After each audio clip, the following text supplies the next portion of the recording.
lejos del ámbito político, en la calle, en la calle. Imágenes que hablan más que 1000 palabras. Esto es lo que muchas personas padecen. El video que verá a continuación ocurrió en un edificio ubicado a una cuadra del punto de concentración de las marchas opositoras en el estado Aragua, del cual es gobernador Tarek El Aissami. Después que se dieran enfrentamientos con la policía en donde se usó gas lacrimógeno, por lo que participantes en la marcha y civiles buscaron refugio dentro del edificio en cuestión, en el que la policía rompió los candados y los cerrojos, y después atacaron a esta mujer que verá a continuación.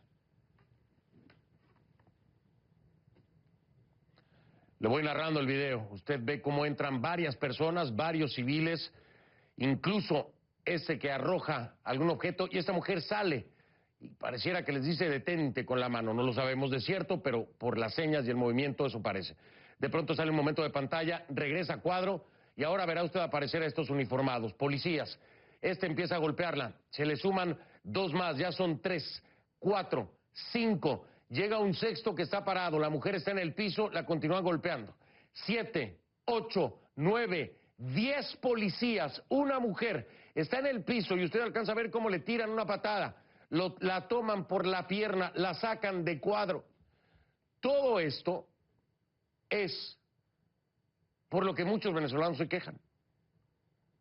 10 policías contra esta mujer de blanco.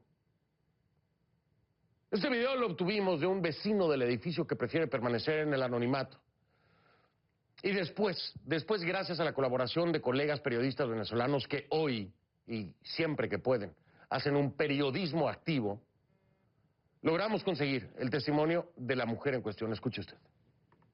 Mi nombre es Laura Lara. Yo fui la persona agredida en la Torre de Aragua hoy en la tarde.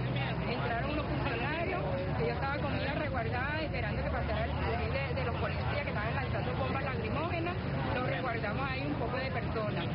Y ellos rompieron las puertas, le cayeron a patadas y a piedras y nos agarraron y a mí me agarraron y me golpearon. Tanto a mí como a mi hijo, me rompieron la cabeza. Nosotros estábamos ahí esperando el resguardo. Me quitaron un teléfono.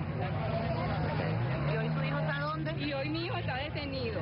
¿En dónde está detenido? En la policía del comando de aquí del estado de Aragua.